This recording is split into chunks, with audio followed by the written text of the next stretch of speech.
Assalamualaikum warahmatullahi wabarakatuh. Saya Hersy Munarif dari Forum News Network.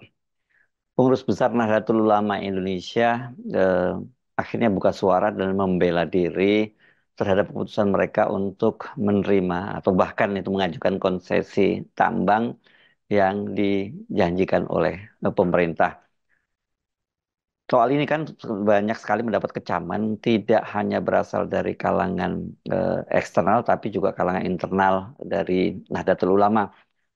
Misalnya beberapa hari yang lalu itu puluhan warga Nahdlatul Ulama alumni Universitas Gadjah Mada itu membuat jumpa pers secara khusus dan menolak keputusan PBNU untuk menerima konsesi tambang yang diberikan oleh pemerintah. Sebelumnya juga aktivis NU di Kalimantan Timur juga menyesalkan keputusan PBNU yang menerima konsesi dari pemerintah itu. Yang terbaru itu adalah pernyataan dari jaringan Gus Durian. Ini merupakan jaringan pengikut dari mantan Ketua PBNU dan juga Presiden Republik Indonesia Abdurrahman Wahid. Ini mereka juga menyatakan mereka menolak keputusan PBNU itu dan mereka mengingatkan seperti dikatakan oleh Inayah Wahid, putri Abdurrahman Wahid atau putri Gus Dur, bahwa semasa Gus Dur itu menjadi presiden tidak pernah memberikan konsesi tambang kepada pengusaha dan juga bahkan juga melakukan moratorium terhadap penebangan hutan. Ini merupakan manifestasi dari sikap Gus Dur yang sangat menjaga lingkungan. Nah, bagaimana respon dari PBNU? Sebenarnya sudah beberapa kali PBNU ini memberikan respon, tapi kemarin itu dalam sebuah halakoh ulama yang diselenggarakan oleh PBNU itu hari Selasa lalu, Ketua PBNU Yahya Stakuf itu memberikan pembelaannya. Pembelaan dirilah ini. Mengapa mereka kemudian memutuskan untuk menjadi ormas pertama yang menerima ormas keagamaan ya maksud saya ormas keagamaan pertama yang menerima dan mengajukan bahkan ini untuk konsesi tambang dari pemerintah. Makanya ketika orang ngomong wah, tambang haram, ya kita harus lihat secara fikih. Tambang haram itu kan soal haramnya itu karena cara pengelolaan dan intifaknya dan penggunaannya. Jadi asal usulnya, cara mengelolanya dan penggunaannya itu yang bikin haram. Tapi memanfaatkan batu bara itu tidak otomatis haram. Nah kalau soal asal usul cara dan penggunaannya itu bukan cuma batu bara, ayam goreng itu bisa haram. Kalau ayamnya nyolong, nyembelihnya tidak bener, gitu, dipakai misalnya lalu dipakai tombokan judi misalnya jadi haram semua walaupun ayam goreng gitu loh. Nah maka di tambang ini ya harus kita lihat bagaimana asal usulnya. Nah, kalau asal usulnya halal, wong ini pemerintah itu kepingin mencari jalan breakthrough untuk memecah kebekuan dari asimetrik distribution of resources. Jadi ini kan ada ketimpangan distribusi resources nih. Tapi yang sudah menikmati terlanjur kuat sekali. Itu perusahaan-perusahaan tambang yang ada itu sudah menguasai jutaan hektar. Yang mereka boleh di masa lalu entah dengan cara apa, wallahu a'lam gitu loh.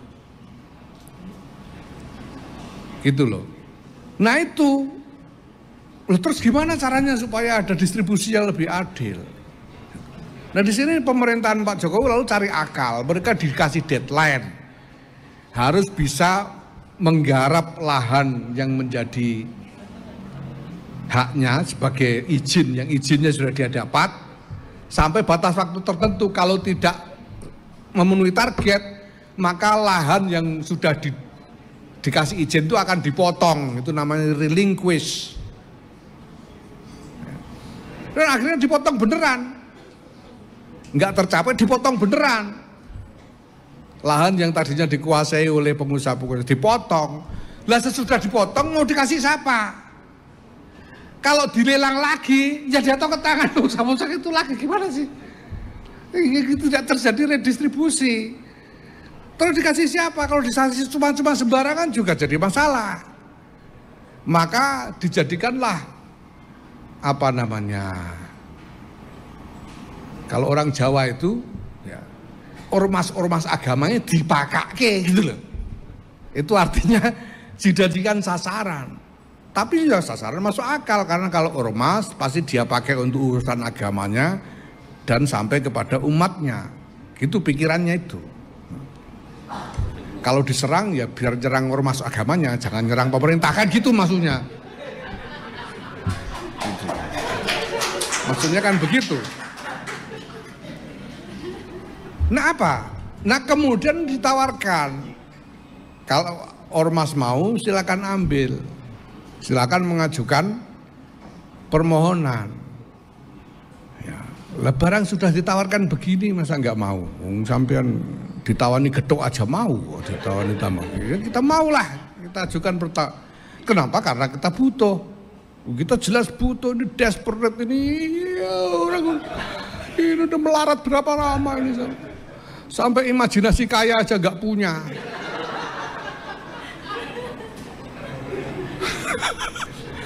Masa imajinasi untuk mengembangkan sumber daya NU kok iuran warga, ini gara-gara kelamaan melarat nggak punya imajinasi. Nah ini, nah kalau asal usulnya beres, berarti sudah selesai satu masalah toh. Berarti asal usulnya halal, nggak nyolong ini.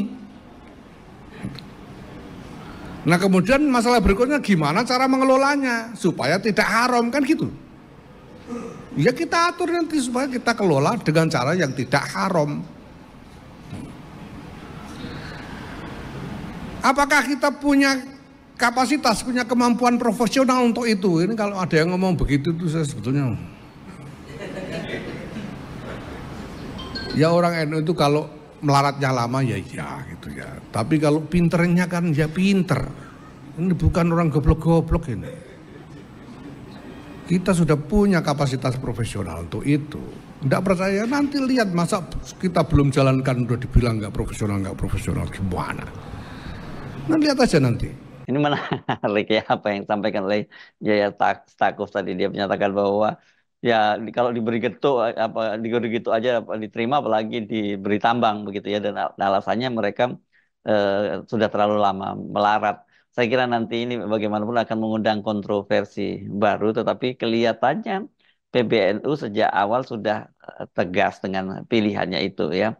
Ini setidaknya beberapa hari yang lalu itu tanggal 6 ya, hari Kamis tanggal 6 Juni 2024 itu kan secara khusus pengurus besar Nahdlatul Ulama ini juga menggelar jumpa pers dan menjawab pertanyaan media tentang keputusan mereka menerima konsesi tambang dari pemerintah. Ini pemerintah punya kebijakan afirmasi kepada ormas-ormas keagamaan. Ya. Mungkin sebetulnya ya mungkin ya ini khusnuzon kami. Yang paling dipikirkan mungkin memang NU. Mungkin loh ini. Karena NU punya umat begitu besar. Ya, survei-survei mengatakan lebih dari separuh penduduk Indonesia ini mengaku NU. NU punya pesantren-pesantren yang jumlahnya sampai sekitar 30 ribuan pesantren, madrasah, ya, dan lain sebagainya. Yang untuk mengelola itu semua dibutuhkan sumber daya. Dan sekarang realitasnya kita sudah ketahui bahwa sumber daya komunitas yang diambil dari komunitas itu sendiri itu tidak lagi mencukupi. Ya, sehingga perlu ada intervensi dalam soal ini. Nah maka NU butuh revenue. Nah pemerintah kemudian berpikir untuk menyediakan kesempatan sehingga pada waktu pembukaan muktamar ke-34 di Lampung bulan Desember 2021 dulu, Presiden Joko Widodo dalam pidato pembukaan muktamar itu menyampaikan akan menyediakan konsesi tambang untuk NU. Itu beliau sampaikan dulu gitu. Di pembukaan muktamar itu artinya ya belum tentu ketua umumnya saya waktu itu toh karena baru pembukaan muktamar. Tapi artinya pemerintah itu berpikir untuk menyediakan kebijakan afirmasi untuk ormas-ormas keagamaan ini. Nah, kemudian bagaimana NU menyikapi ini? Nah, NU ini pertama-tama seperti saya katakan butuh. NU ini butuh apapun ya, yang halal yang bisa menjadi sumber revenue untuk pembiayaan organisasi. Ya. Karena keadaan di bawah ini memang ya sudah sangat-sangat memerlukan intervensi sesegera mungkin. Ya, saya bisa bayangkan sekarang satu pesantren aja mari kita lihat ya, Pondok Pesantren Lirboyo Kediri. Itu santrinya total 43.000. Dengan infrastruktur yang sangat terbatas sehingga satu kamar seluas kira-kira 3 kali 3 meter itu diperuntukkan rata-rata bagi 60 sampai 70 orang santri, bayangkan. Sehingga mereka hanya bisa pakai kamar itu untuk menaruh barang dan mereka tidur di sembarang tempat. Untuk tidur mereka harus tidur di emperan kelas, di masjid, di sembarang tempat karena tidak ada fasilitas kamar untuk tidur. Nah, kalau kita nunggu afirmasi pemerintah yang langsung itu nanti harus berhadapan dengan macam-macam parameter birokrasi yang pasti lama sekali. Undang-undangnya gimana, aturannya gimana, dan seterusnya. Nah, kami karena selama ini NU ini secara langsung engage dengan mereka, kami mengetahui persis bagaimana cara memperlakukan, bagaimana melakukan intervensi yang strategis untuk menghadapi masalah-masalah seperti ini. Kita misalnya juga punya ya, Muslimat NU itu mengelola ribuan taman kanak-kanak dan Raudatul Atfal. Dan banyak itu ribuan taman kanak-kanak Raudatul Atfal itu guru-gurunya itu cuma diberi honor yang sangat minimal. Saya tahu sendiri ada yang cuma 150.000 sebulan honor guru Raudatul Atfal ini. Nah, kalau nunggu, dan ini kan semua ini inisiatif komunitas sendiri yang bikin, ditopang dengan kapasitas komunitas, ya gurunya sih ikhlas semua gitu, ikhlas semua, cuma ya yang lihat itu kan ya enggak tega sebetulnya. Nah, komunitas sudah enggak punya lagi kapasitas yang lebih untuk memberi topangan lebih kuat. Nah, hal begini ini yang membuat kami dalam keadaan memang butuh sekali. Nah, kami memang seperti saya sampaikan tadi sudah membuat ikhtiar-ikhtiar, tapi membuat perusahaan baru yang dijamin ini sungguh-sungguh nanti revenue-nya masuk ke organisasi, bukan kepada individu-individu gitu ya. Sehingga misalnya kalau saya nanti selesai masa bakti saya ini tidak bisa saya bawa pulang perusahaannya itu, jadi tetap jadi miliknya NU. Ini kita sudah desain sedemikian rupa. Nah, ini kan juga harus perlu waktu sampai ini betul-betul menghasilkan revenue yang signifikan. Nah, maka ketika pemerintah memberi peluang ini, membuat kebijakan afirmasi ini, kami melihat sebagai peluang. Dan segera kami tangkap, wong butuh gimana lagi gitu. Segera kami terangkap, sehingga kami memang sudah mengajukan, begitu pemerintah mengeluarkan revisi PP nomor 96 tahun 2021 yang memungkinkan untuk ormas keagamaan mendapatkan konsesi tambang, kami juga kemudian mengajukan permohonan. Ya. Nah, sekarang masih berproses, ya, misalnya untuk peraturan presiden dan lain-lain, kita lihat nanti. Nah, kemudian apakah NU punya sumber daya? Lah, ini bendahara umum kami ini pengusaha tambang juga, gitu, dan dia tentu tidak sendirian. Bukan hanya soal bahwa dia sendiri pengusaha tambang, tapi sebagai pengusaha tambang dia punya jaringan bisnis di antara ya komunitas pertambangan ini, sehingga saya kira akan ada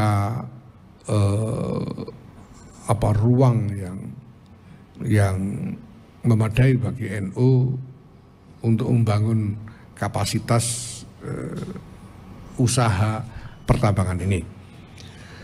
Nah, ada yang belum disinggung mungkin soal lingkungan. Saya tahu ini juga menjadi isu. Ya. Tentu saja bahwa NU punya tanggung jawab moral untuk memperhatikan aspek-aspek terkait lingkungan hidup. Saya sendiri itu, saya pribadi sejak 2016-2017 saya sudah berusaha menaikkan wacana tentang perlunya konsensus nasional tentang ekstraksi sumber daya alam. Indonesia ini semua tahu kaya, kita ini merasa kaya, kaya raya. Tapi kekayaan Indonesia itu sumber daya alam. Gitu. Sehingga kalau sumber daya alam itu tidak diambil, tidak diekstraksi, ya gak jadi kaya kita kan. Nah maka supaya kita benar-benar jadi kaya secara aktual ya memang sumber daya alam harus diekstraksi. Nah cuma parameternya harus memenuhi kepentingan-kepentingan terkait kemaslahatan umum, terkait lingkungan hidup. Nah, menurut saya undang-undang dan peraturan-peraturan regulasi-regulasi praktis itu mungkin tidak cukup karena regulasi-regulasi itu biasanya ada lubang dan lubang itu biasanya diakali gitu ya. Nah, tapi kalau kita punya konsensus nasional, nah ini bisa menjadi dasar untuk melakukan pengawasan dan pengendalian yang lebih baik ke depan. Nah, tapi tanpa menunggu konsensus internasional itu, konsensus nasional tentang ekstraksi sumber daya alam itu, nah, ya NU memberanikan diri untuk masuk aja dulu nanti kita lihat. Gitu. Apapun juga NU punya, NU ini berangkat ya, di samping karena adanya kebutuhan tadi, tapi juga dengan kesadaran akan tanggung jawab moral terkait lingkungan hidup dan kemaslahatan masyarakat secara umum. Ya. Nah hal ini semuanya kita perhatikan sejak awal. Maka termasuk bahwa concern jangan sampai ini kemudian jatuh kepada pribadi-pribadi. Insya Allah kami sudah siapkan desainnya. Jadi itu tadi termasuk bahwa desainnya itu kita bikin koperasi yang anggotanya adalah warga. Dan kemudian join dengan NU sebagai perkumpulan untuk membuat PT yang di situ pejabat-pejabatnya ex officio. Nah, ke depan akan kami kembangkan model yang akan lebih secara bisnis lebih reliable, lebih bisa diandalkan profesionalitasnya, tapi juga lebih aman bagi kepemilikan NU terhadap itu semua. Jadi kelihatannya ini the firm ya, kendati ada kritik dari eksternal maupun internal, itu PBNU akan terus jalan dengan pertambangan ini, proyek baru, proyek bisnis pertambangan ini ya. Dan tadi dari jumpa persnya itu kan Stakuf itu menepis berbagai keraguan yang muncul, berbagai persoalan kemampuan secara profesional dari pengurus PBNU, karena kata dia bendahara umumnya ini PLT-nya ya, maksudnya bendahara umumnya itu adalah juga pebisnis pertambangan, jadi jangan dikhawatirkan soal itu. Kemudian soal lingkungan dan sebagainya itu jelas sudah mereka antisipasi. Dan kemudian tentu saja ini isu yang sensitif berkaitan dengan kemungkinan ini menjadi semacam bancaan gitu para pengurus PBNU. Kalau dalam bahasa agamanya sering disebut sebagai bisyarah gitu ya. Dan tadi dengan tegas menyatakan bahwa ini tidak ada atas nama pribadi-pribadi, semua di atasnamakan organisasi.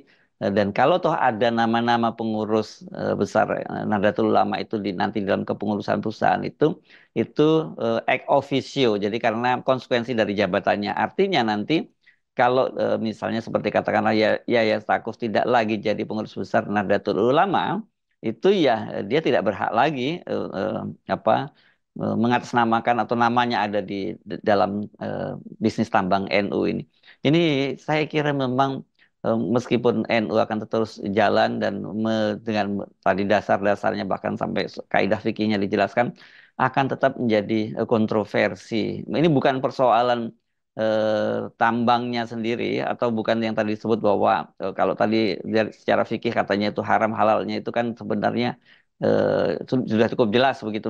Tetapi ini kan berkaitan dengan tren dunia sendiri yang mengutamakan energi hijau dan juga menjaga kerusakan lingkungan. Bagaimanapun juga konsekuensi dari keputusan Nahdlatul Ulama ini di lapangan itu ini mesti harus diantisipasi sejak awal. Apalagi kan seperti diingatkan oleh para aktivis dari eh, NU di UGM, ya alumni UGM itu, bahwa sekarang apalagi dan juga diakui oleh Ketua BPNU bahwa mayoritas warga di Indonesia itu adalah warga dia mengaku sebagai eh, anggota dari Nahdlatul Ulama. Jadi sangat mungkin nanti di lapangan itu akan ada konflik-konflik eh, tambang yang dikelola PBNU itu dengan warga setempat dan kemungkinan besar warga setempat itu adalah anggota Nahdlatul Ulama. Coba ini bisa bayangkan bagaimana konflik kepentingan semacam ini. Di satu sisi, tadi PBNU menyatakan bahwa semangatnya ini adalah untuk mensejahterakan para pengikutnya yang sudah lama melarat gitu. Tetapi yang terjadi di lapangan nanti bisa jadi ini mereka PBNU malah membuat lebih melarat lagi para warga NU yang harus tergusur dari lokasi-lokasi pertambangan yang konsesinya diberikan oleh pemerintah kepada NU. Tapi tampaknya sudah siap ya soal ini tadi karena tadi dia menyinggung bahwa ini kelihatannya pemerintah memberikan konsesi pada ormas keagamaan ini ya supaya nanti ada kalau dipersoalkan gitu mereka langsung berhadapan dengan Nahdlatul Ulama lagi bukan dengan pemerintah. Sebab selama ini kan pemerintah itu eh, dituduh bukan dituduh dalam prakteknya memang selalu membackup para pengusaha-pengusaha tambang ini dan sayangnya dalam praktek di lapangan ya eh, perilaku semacam ini kan itu sebenarnya bukan perilaku lebih terkesan perilaku negara tapi bagaimana memanfaatkan aparat penegak hukum dan juga instrumen negara itu untuk berhadapan dengan rakyatnya sendiri demi kepentingan para pengusaha. Ya, oke. Saya kira NU sebagai agama itu mungkin nganggap ini sebagai sebuah istihad gitu ya, istihad dalam bidang perekonomian gitu dan kalau dalam Islam itu memang disebutkan bahwa kalau orang beristihad itu kalau benar itu dapat amalnya dapat dua, kalau salah ya dapat satu. Tapi dalam kasus istihad yang kali ini dampaknya itu bukan soal pahala atau dosa begitu. Tetapi dampaknya yang lebih luas itu kepada masyarakat, terutama yang ada di sekitar pertambangan atau yang terdampak pertambangan, dan juga itu persoalan lingkungan di Indonesia dan juga merupakan bagian dari masyarakat dunia. Saya Arif dari Forum News Network. Sampai jumpa lagi. Assalamualaikum warahmatullahi wabarakatuh.